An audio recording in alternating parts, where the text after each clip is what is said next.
Okay, it seems to be recording. I'm a bit clumsy with Zoom, but hopefully I will manage. So this roundtable is on mediating the Holocaust on social media, which sounds really interesting and timely, considering also Lynn Schwartz's presentation yesterday. And our guests will be discussing the experience of the Brazilian Center for Nazism and Holocaust Studies.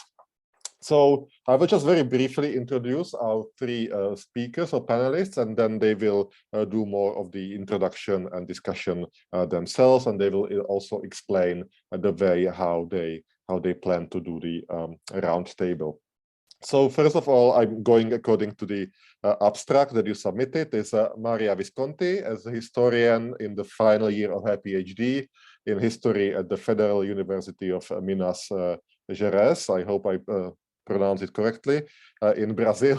And Maria also has a master's degree in history from the same institution, and she's one of the coordinators of this Brazilian Center for Nazism and Holocaust Studies, which, as I can read here, is an independent female-led initiative of history students at the university. The second speaker is Barbara Diotti, who is also a historian from the same institution, where she majored in history and the teaching degree in the Federal University of Minas Gerais. And she was a member of the first class of the history branch of the pedagogical residency project, awarded with a CAPES scholarship 2 years ago. And the final speaker, who I believe will be chairing the session, is Ana Carolina Alves Viana.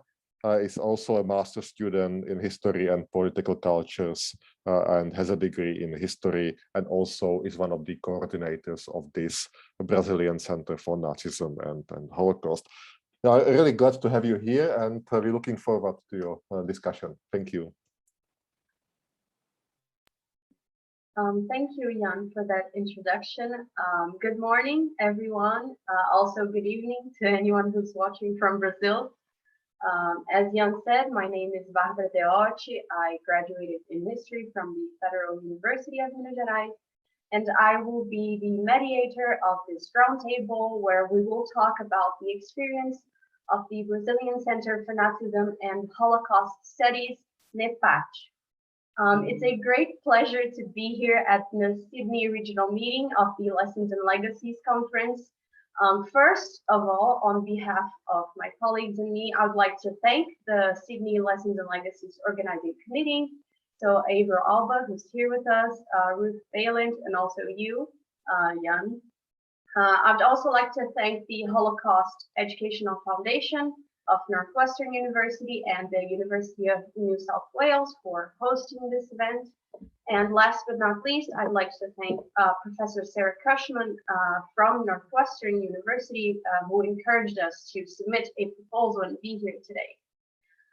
This is our first participation in a foreign conference, and Anna and I will also be presenting in English for the first time. So we are very excited to be here and talking about our work at NEPAC.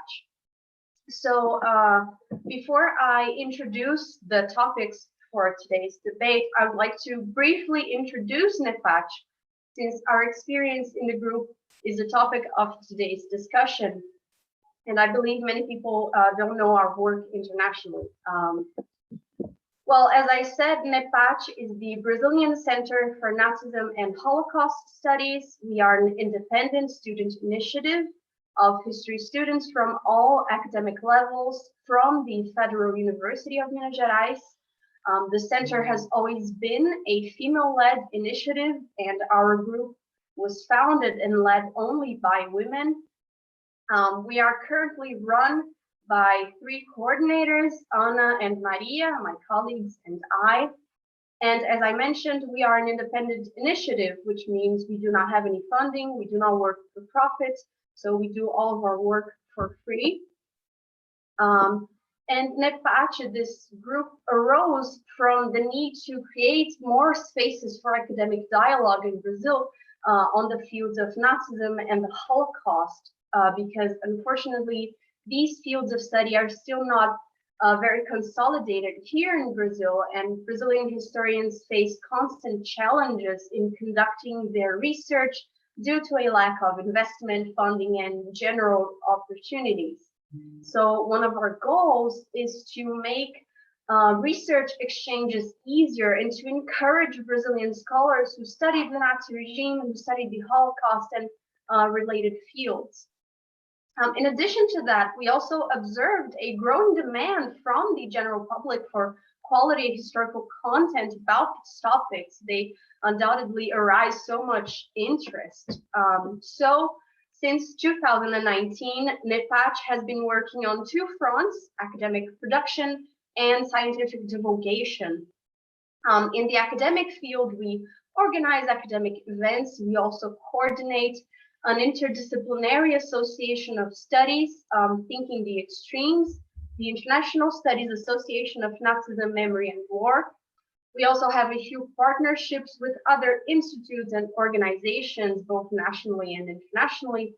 For example, the Holocaust Museum of Curitiba here in Brazil, the first and only Holocaust Museum here in Brazil, but also the British Association of Holocaust Studies, the Perpetrator Studies Network of Utrecht University, and of course the Holocaust Educational Foundation of Northwestern. So these are a few institutions that we exchange academic knowledge with and stay in touch with.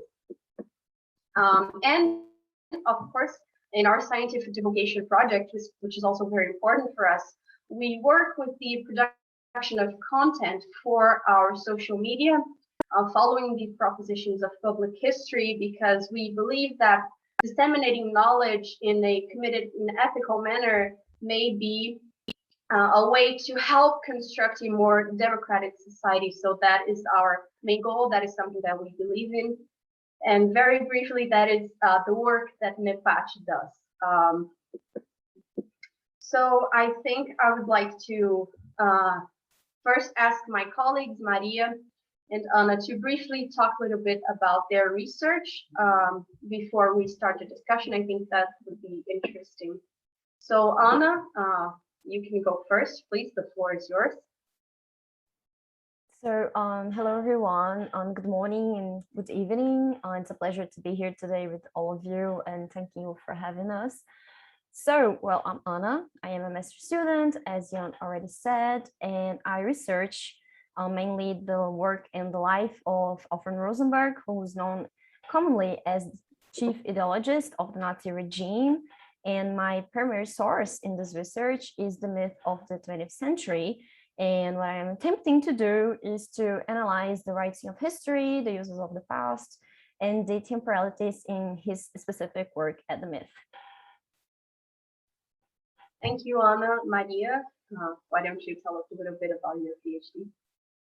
Yes, so thank you so much for having us here. Like everyone already said, I'm Maria. I'm the final year of my PhD, so I am at the moment where I should be writing my thesis, although I am not, but I should be. And my research is about the Nazi perpetrators during the Nuremberg trial. I tried to develop a set of archetypes of the ways the Nazis behaved and how they evaded responsibility during this trial in Nuremberg.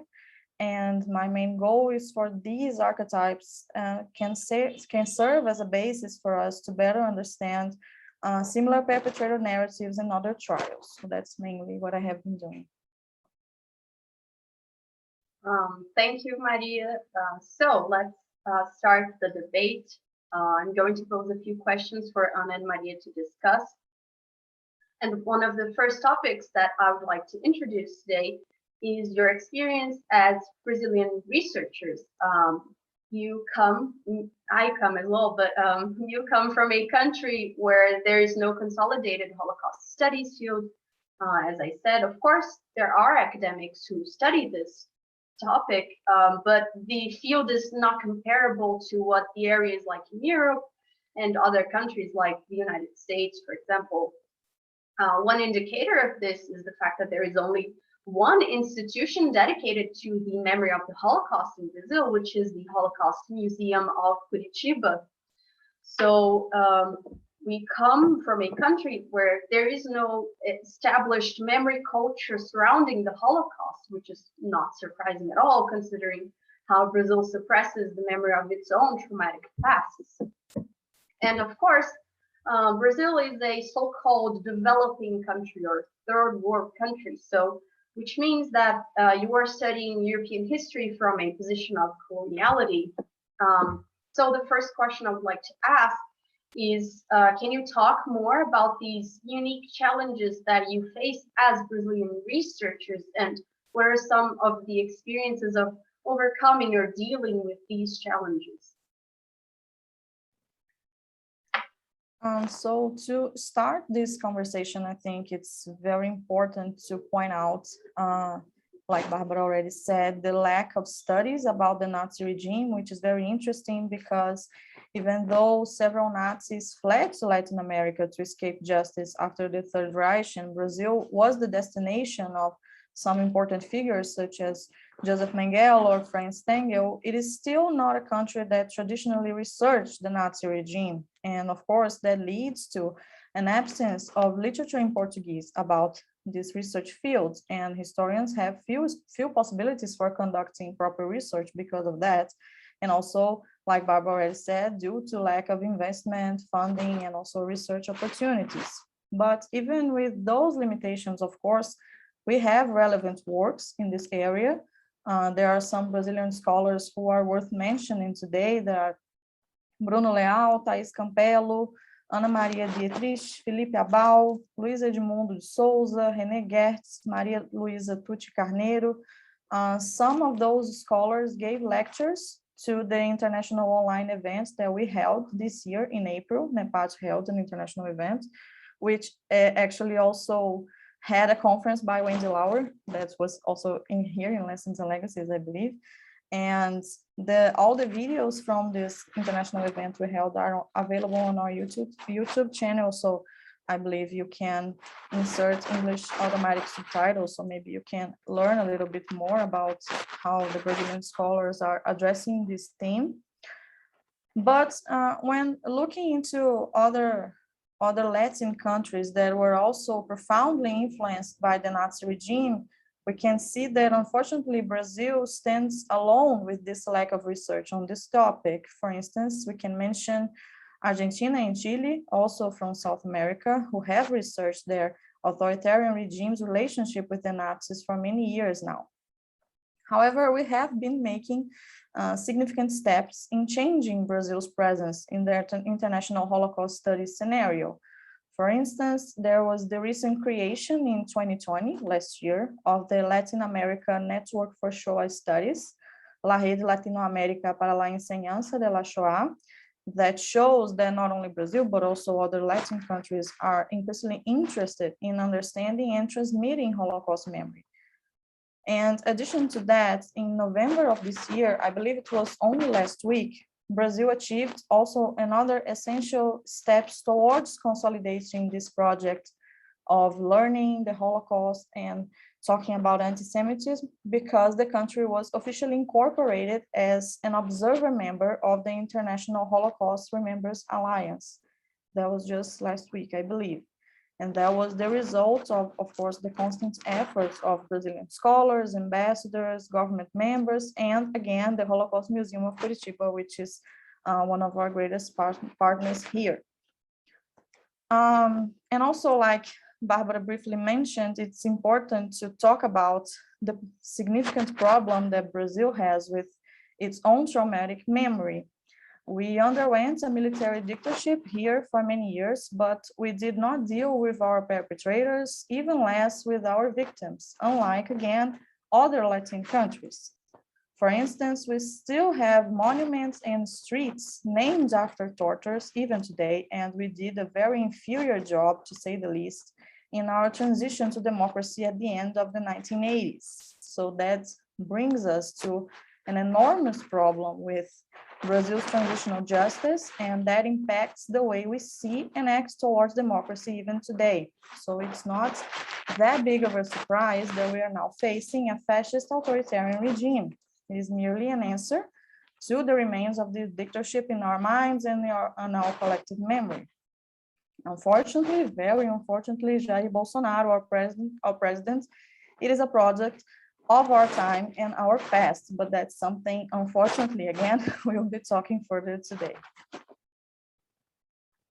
Yeah, well, the context is indeed very, very difficult, as Maria just said, but to answer another aspect of Barbara's question, I would like just to very quickly highlight that in order to face those challenges, or at least try to deal with them, we believe that it's important to make an effort to understand what made this context possible and try to dialogue about that and about the surrounding matters that come with it with different people around us, which is something that we'll to approach further. So, but it's with that in mind that NEPACH started to act on social networks to carry out a work of scientific divulgation guided by the proposal of public history. So we believe that this methodological outlook might not directly solve all of the problems that we're facing, but we truly believe that by working with it, we may explore differently history's potential to analyze, to question, and to make sense of the world crazy that is around us by contributing to building a more democratic and critical society. So that's one of the ways we found to try to deal with all of this craziness that we're living here. Yes, thank you, Anna and Maria, for your answers. I think both of you definitely made some very important points surrounding the present political context here in Brazil. But if I may just introduce myself briefly into the conversation, even though I'm the mediator, I think a very important aspect of being a Brazilian scholar who was studying European history is the resistance that we often encounter from other people when we mention what we study.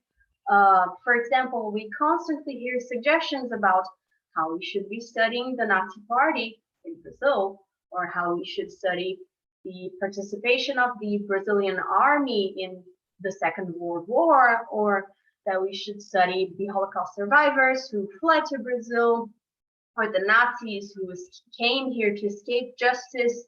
And of course, I'm not trying to say that those topics aren't important. They are, of course, but it is very limiting when we can only study European history if it relates back to Brazil. And I really feel like these kinds of questions or comments that we receive, for example, US American scholars or Canadian scholars who study the same topics, they don't usually receive these kinds of questions. So I feel like there is this limitation that is placed upon us that is very odd.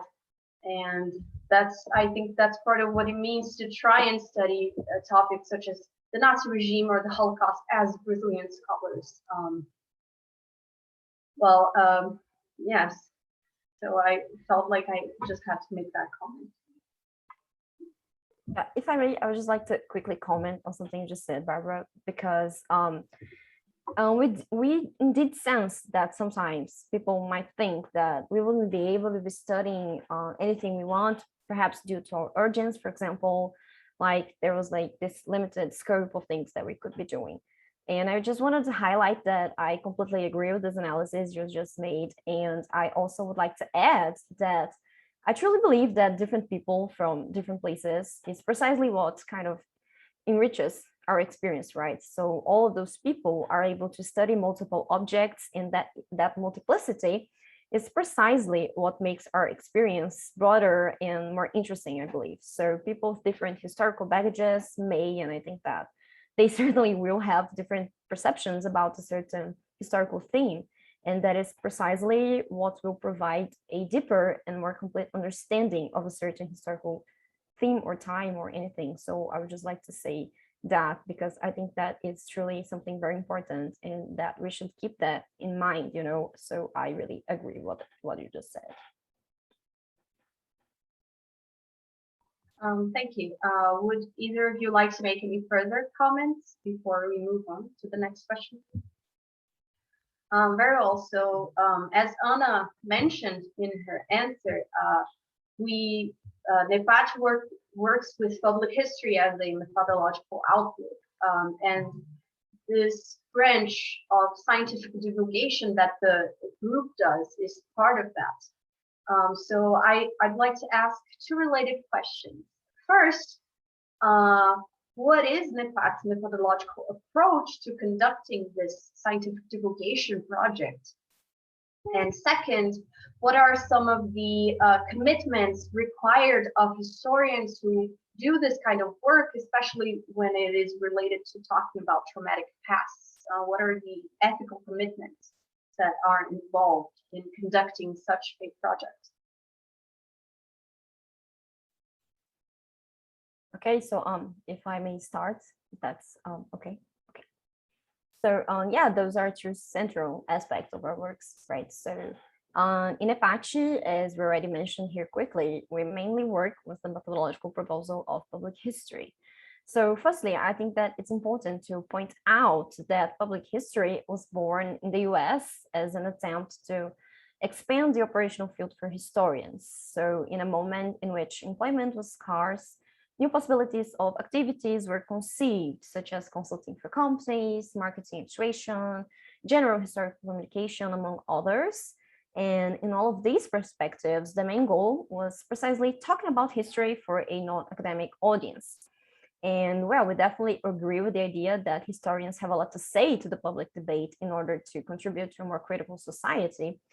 However, as Brazilian historians Bruno Leal, which Maria just already mentioned here, and Ana Paula Teixeira signalize, here in Brazil, the rise of public history was not only related to a hard economic moment, although we definitely are still in one. I mean, public history gained a large significance recently due to the overwhelming growth of dilemmas that Brazilian society is facing, such as the anti-intellectualism, the anti-scientificism, the conspiracies, the direct attacks to the academic environment, and to Brazilian universities, the public defense of multiple prejudices, of excluding discourses, and of the military dictatorship, which is a theme that you two already brought up here.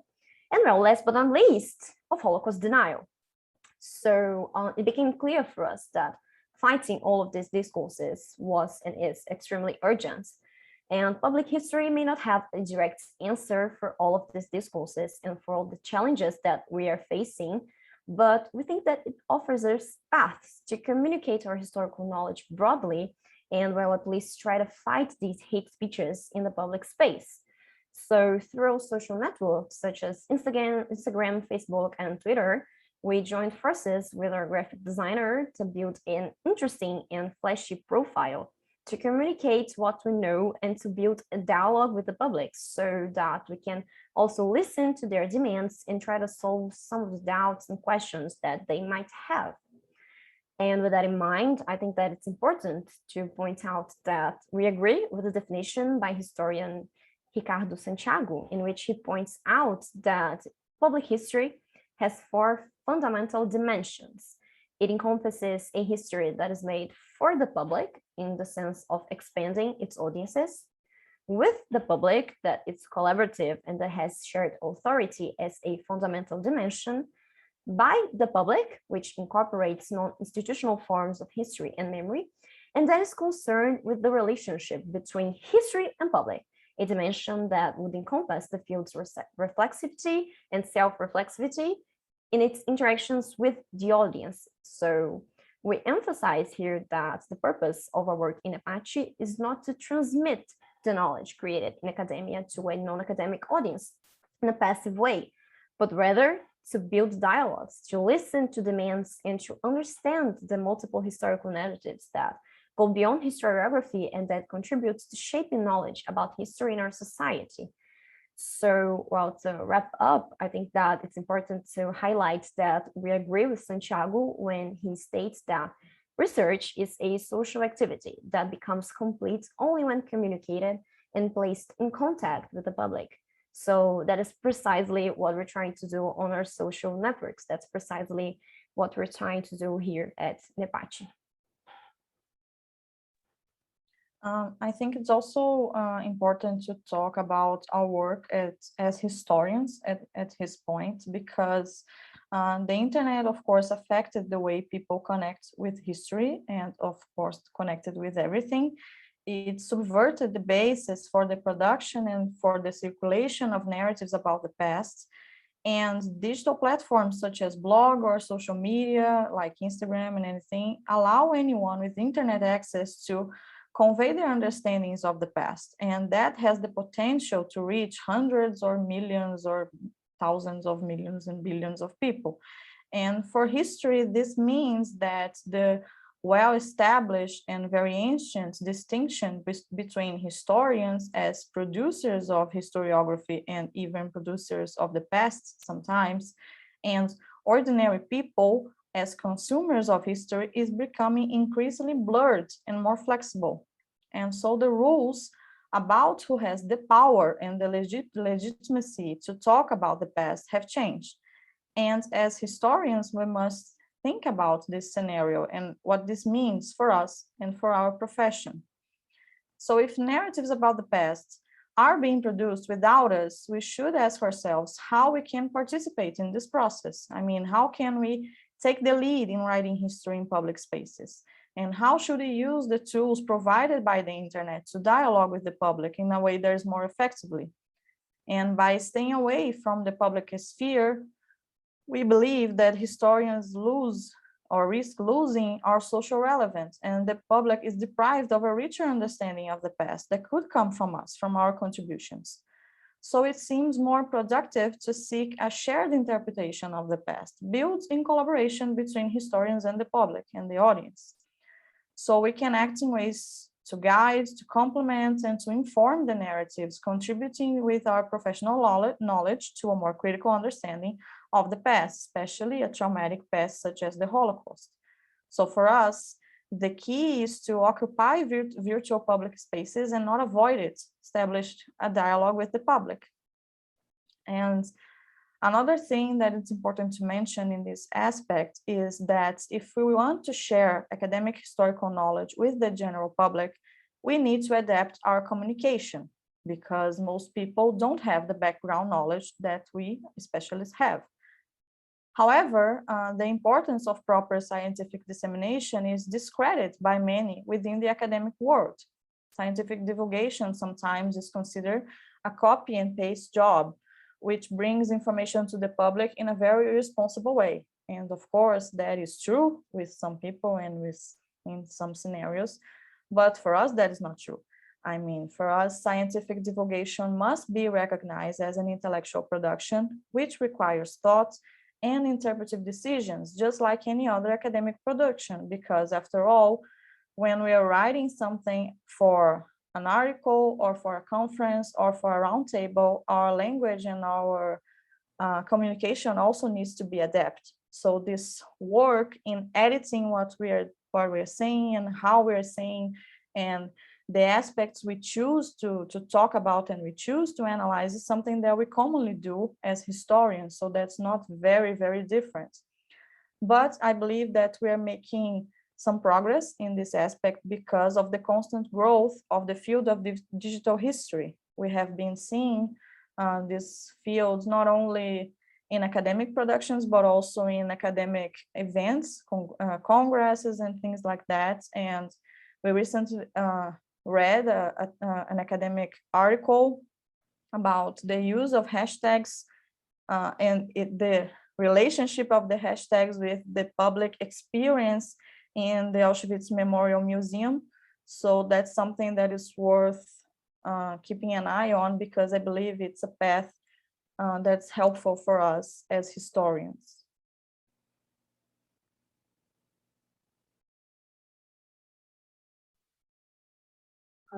Thank you, Maria. Thank you, Anna. I'd just like to quickly mention that one of the articles that really influenced us about public history was Meg Foster's, and she's an Australian scholar, so that's nice. I just thought to mention that.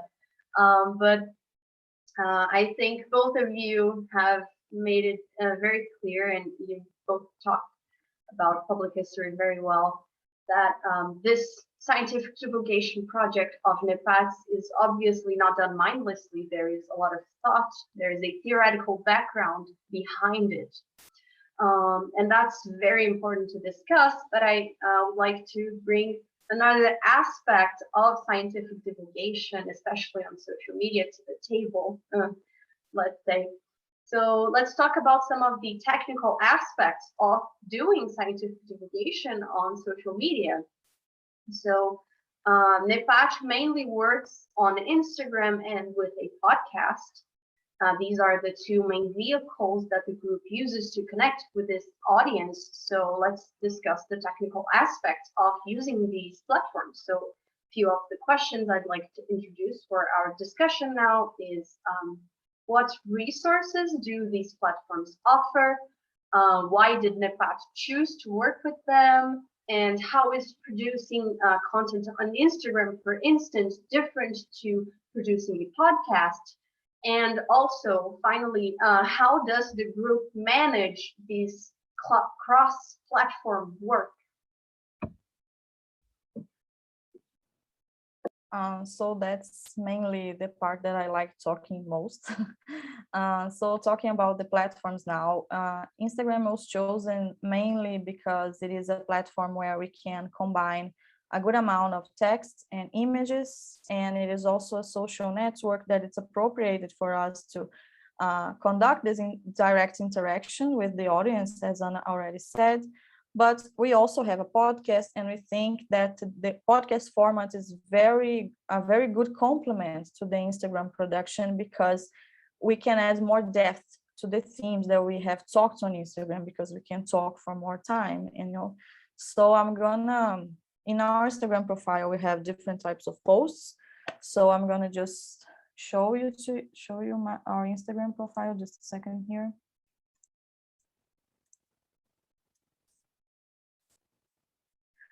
Okay, so you're seeing, right?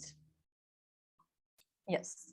So this is our Instagram profile right now, and we produce different kinds of posts each month. So to start, I'm going to just show you what we called concepts posts. For instance, this one, which are concepts that we think are important to understand the field of Nazism and Holocaust and other studies that are relevant to understanding these periods, based on an analysis given by proper literature and proper bibliography. So for instance, here we have the concept of consent and coercion, coined by historian Richard Evans. So as you can see, it has this color here, and the posts are mainly like this. So like I said, the combination of image and texts. But we also think that something that's very important and that the public generally likes a lot is the indication posts. In them, it's more possible for them to integrate different narratives about the Holocaust and about the Nazi regime in multiple platforms for history and memory. So we indicate mainly audiovisual materials such as movies. So here we have this movie, Denial, which is about Deborah Lipstadt and David Irving, the trial and the Holocaust denial. So as you can see, it has a different color here because it's an audiovisual indication. But also we indicate sometimes documentaries. For instance, this is The Accountant of Auschwitz. It's a documentary that was released in Netflix a few years ago. So it's the same color, as you can see. But we also indicate literature, not only academic books, but also fiction books. So here we have, for instance, the indication of this book by Richard Evans, The Third Reich in History and Memory. I'm talking about Richard Evans a lot because we just made a thematic week because it was his birthday, I believe last month or 2 months ago. So we made a thematic week where we indicate more of his work because of this. So here it's an indication of this book. Also, we try to indicate books that are in Portuguese because it's better for our audience, but it's also very difficult to do that. But we also indicate fiction books. So here we have this one, All the Light We Cannot See by Anthony Doerr. As you can see, it's blue, it's different color. So it's like this. And at last, we do our own historical calendar that, for instance, this is not a good example, I'm sorry. Let me just show you this one, for instance. The historical calendar is relevant dates, or at least dates that we think are relevant, and to understand certain moments about the Nazi regime and the Holocaust and the 20th century, the Second World War. We talk about it a lot. And as you can see, this one is for 1st of October 1946, which was the 75-year anniversary of the end of the Nuremberg trial. And it is a different color again. And we also did a thematic month about this anniversary of the trial. So we did a lot of content about post-war trials and Nazi fugitives and things like that.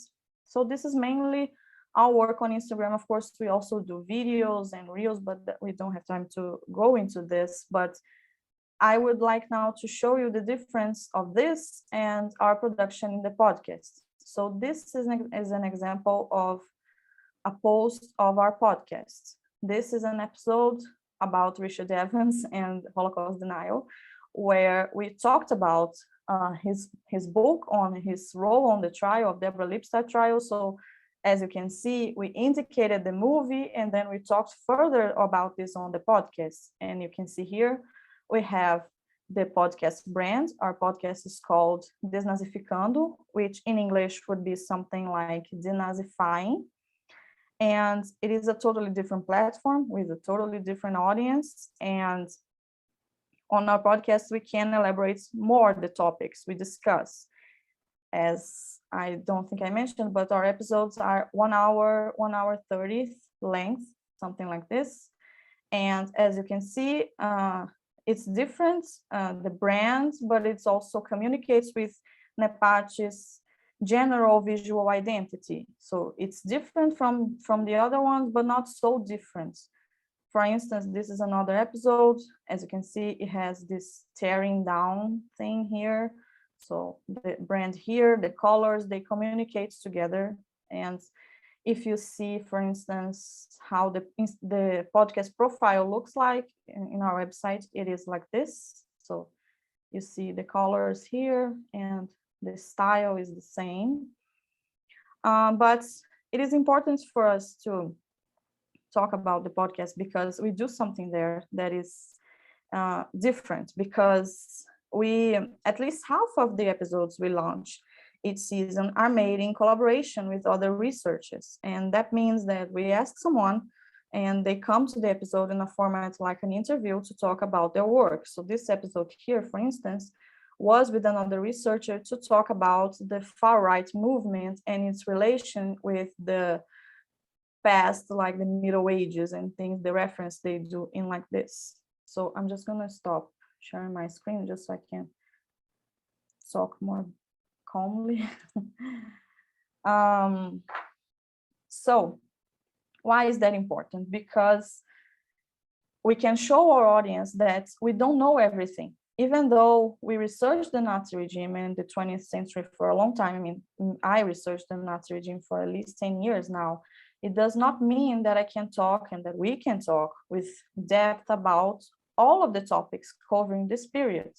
So that is a fulfillment of our mission, because we're bringing quality content to our audience and not just simplifying the conversation so that people can understand. I mean, that's not our main goal. That's something we're going to talk further today. But by bringing other researchers, that is also very important for us because it touches in a significant aspect of our production, because we give room for earlier researchers, especially young women, to be able to talk and to present their work. Because since NEPACH is composed by me, I am a PhD student, Anna is a master's student, Barbara just graduated, it's very powerful for us to keep this horizontal dialogue. As all academics know here, or I believe they should know, the academia is not very kind to people who are just starting their careers or who are in different levels of their careers. So bringing young researchers to the podcast is also very important for us because of this. But just to finish the topic of the brand and the style, I need to mention that, as you can see, obviously, the visual identity is very important for us. The creation of the brand, the design, the colors, the style. Those are things that are very, very important to us. And that's something that the academia and the historian mostly overlook. And we believe that the marketing aspect and the visual identity really make a difference on our work. And that's something we can talk more today, but that's the first contact that people have. So I believe that's something is worth mentioning. Well, for me, I would just like to quickly comment on something that Maria just pointed out. And I think, well, she spoke beautifully about it. I would never be able to speak so well. So I feel very contemplated. But well, yeah, I think that you touched upon a very important aspect of this work, that is the visual part of what we do on social networks, especially, is the first aspect of the work that the audience has contact with. So if it is not interesting, people tend to don't look further into the content that we are offering. So it's really important that we do not underestimate this part of the work, although sometimes we're not really used to do with that.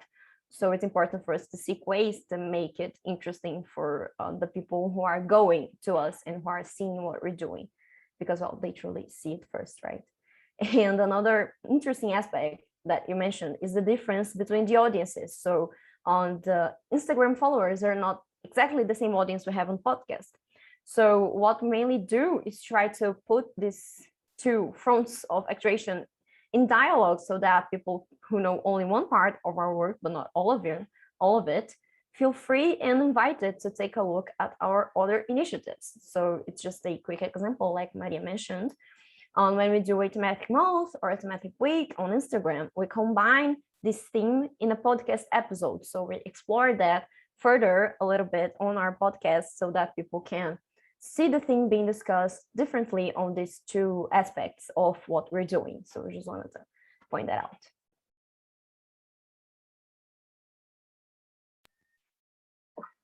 Yes, thank you, Anna. Thank you, Maria. I think this discussion of the technical aspects is very interesting, but also very important. I mean, we can't know everything, right? But if historians are interested in doing this work that is focused on social media, obviously we need to stay informed about how these platforms work. And this is an aspect where interdisciplinary connections can really be so fruitful. So we work with a graphic designer, and that has really changed the visual brand of Methodological, and that's very important. But to jump to the next question, Anna just finished her remark by commenting on the audience, and that is what I'd like to ask about now. So, of course, Methodological has this whole project. We are really trying to fulfill what we believe is our role, our social role as historians, in the ways that we see fit. But ultimately, all of the work that the group is trying to do would be pointless, because without an audience, without reaching an audience, the group's project would never achieve its full potential, or even complete its purpose. So this can definitely be a very delicate thing to balance, and this is what I would like us to discuss now. So a few questions. How can we reach an audience effectively and build engagement while staying true to a purpose, and how to navigate the algorithm and current trends, trending topics, current events, and all of that without losing sight of what our real purpose is, without losing sight of all of the ethical commitments involved in running a scientific publication project. If I may start, I mean, to answer Barbara's question, I think it's very important to mention the difficulties we have within the platforms itself. I mean, when thinking about reaching an audience and building engagements, we also have to consider how the platform works, because every platform is different and the interaction with the content is also very different. For instance, we work mainly on Instagram in our podcast, but we also have a Facebook profile and a Twitter profile and a Twitch profile and a YouTube channel. anyway, in LinkedIn page and everything you can think we have, but they are very different. I mean, I can't expect to have the exact same content of Instagram to work the exact same way if I put it on Twitter. That's something actually we did one time and it didn't work very well. So you have to think how the platform works in order to build this content and make it more interesting for your audience. And speaking mainly about Instagram, unfortunately, the platform is mainly concerned with the idea of the more the better today. I mean, in that sense, for instance, the algorithm favors people who dedicate their lives to the platform. That means posting every day, even twice, 3 times a day, appearing every day to talk to the audience on the Instagram stories. A mainly new trend that's being privileged is making short videos. I'm sure everyone knows about it, the Reels, which is similar to TikTok. It's something that Instagram made to compete with TikTok. And people who have Instagram as their primary source of work and income have to build strategies in this sense to reach their broader audience.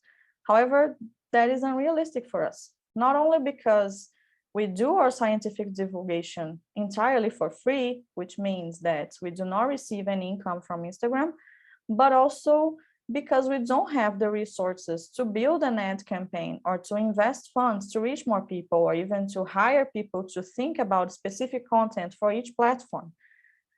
But also that's not realistic for us because we elaborate content in our spare time, so to speak. I mean, as we said, we have research of our own. Anna is researching something for her master. I'm researching something for my PhD.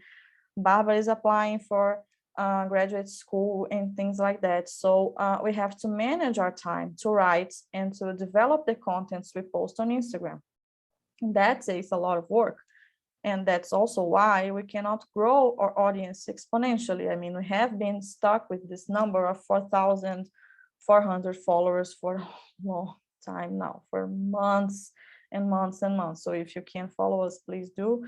But that also brings to the points that Barbara has mentioned about staying true to our purpose, something I brought up earlier too. From the beginning, our goal was never to be famous or to produce easily understandable or shallow content or anyway, things like that. I mean, we do have an ethical commitment when we're posting about such a traumatic past as the Holocaust. And so our goal has always been a very simple one, to create ethical content about this topic and to spread this knowledge, especially spread this knowledge in Portuguese, because we don't have, like I said, many productions about this in our language. So it's very important for us to do that. And for this, we are very much aligned with the recent trend in social media that I don't know everyone is aware about, that's called slow content. In this process, the speed of the content is not the main goal, but the quality of the content, the quality of what's being posted. The slow content trend suits very well our scientific divulgation process because we have over time started posting less. And with that time that we managed, we could elaborate a better material. For instance, after slowing down, we created thematic content, like I said, thematic weeks, thematic months, and we could bring current trending topics. And we realized that staying eager to grow on Instagram requires non-stop work, and a work that we cannot afford, not only in the financial sense, but also in the ethical sense. And one final point I would like to mention here today that is crucial for us to emphasize here, that we are women producing content on the internet, and we are women who do not use our own image in doing that. As you can see, when I showed you our Instagram profile here, it is noticeable that there are no pictures of us there. There are no pictures of us. And the reason is the same as the ones that I just mentioned. I mean, we prioritize our content and we are very serious about what we write and what we post. But that is, of course, another challenge. I mean, after all, any major in digital marketing or any Instagram specialist will tell you that putting your face to the business is what guarantees our success. And we see other profiles that make much less serious content than ours, but they do it by posting pictures of themselves or by doing dances and, you know, giving into the current musics and things like that. And those people have much more followers than we do. They reach a broader audience, but we cannot do that. So to summarize what I just mentioned, I think we can say that we stopped worrying about the numbers of our followers and the number of likes we have in each post and started focusing more on this primary goal of producing unethical content. And I think that things got lighter after that. Yes, well, that was really well said. And you touched upon very important aspects of what we're doing and of the difficulties that we're facing.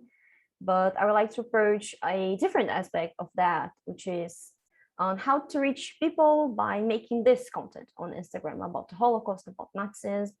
And firstly, I think that it's important to signalize that since our work is based on scientific divulgation, most of the content is produced by the coordination of the nucleus. So, and also, well, by partner researchers.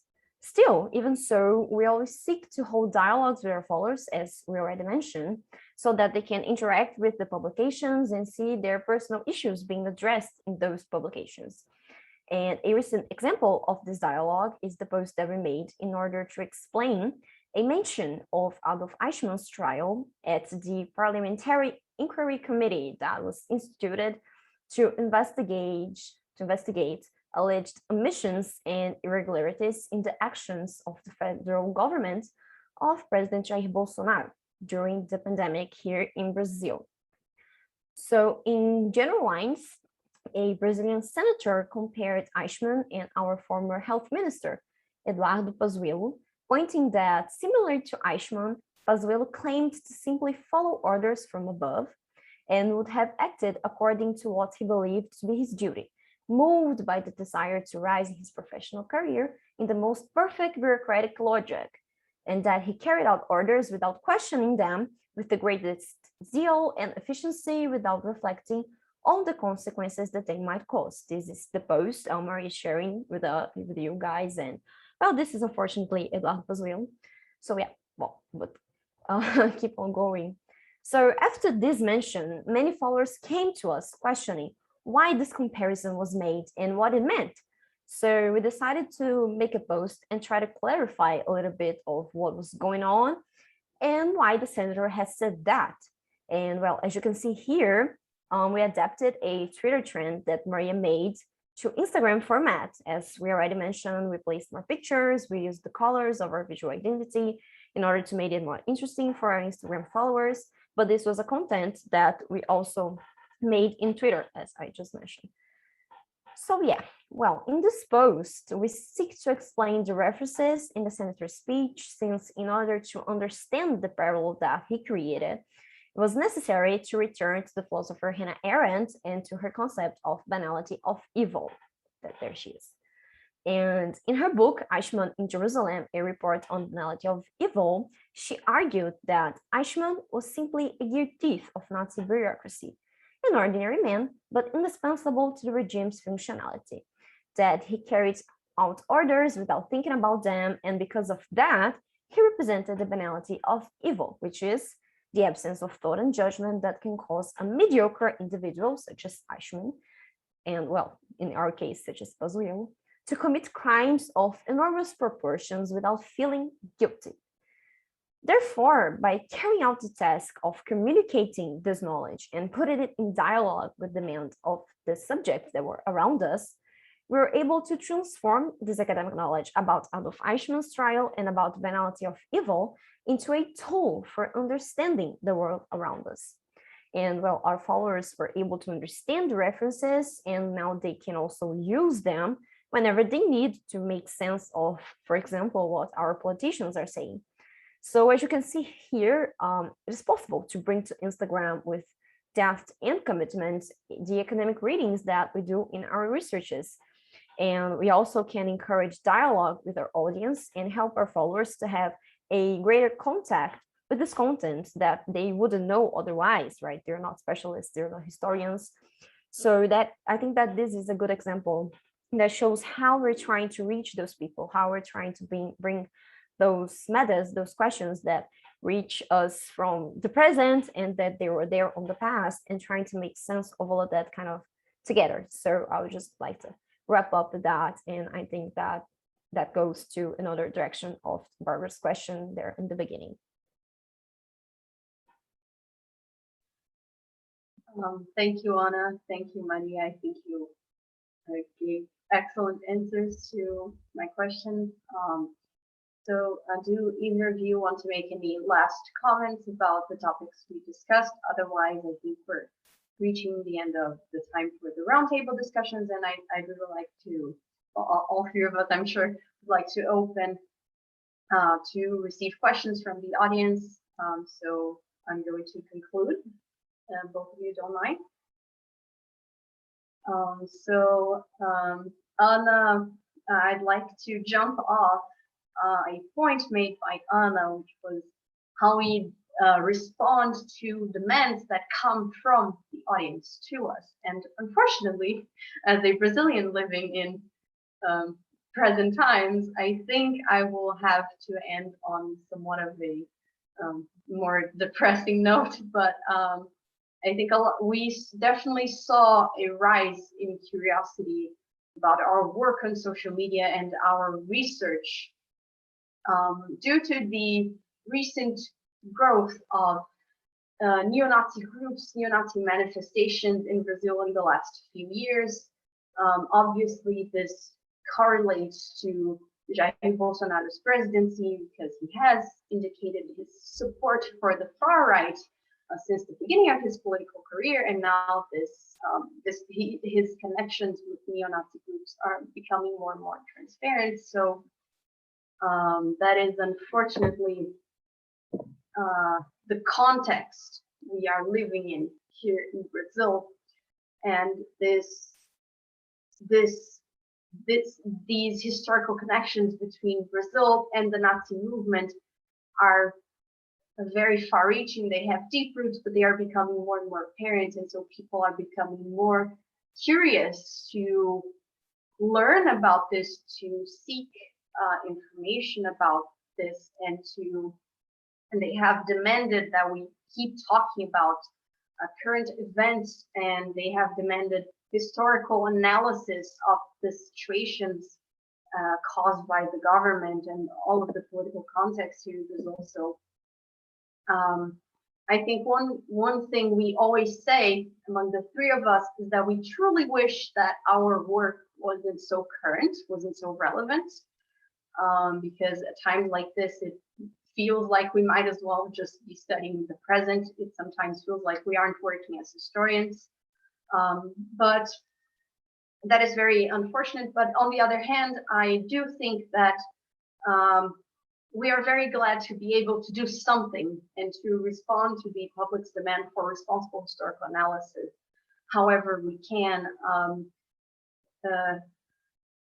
Time has placed a very heavy burden upon us, but at least we can try to respond to that as best we can as historians. So I think I'd like to conclude the roundtable discussion just by saying that.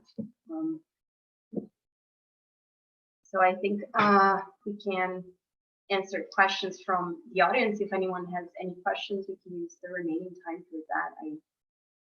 We'd love to hear what everyone thought of our presentation. And so yeah, thank you very much.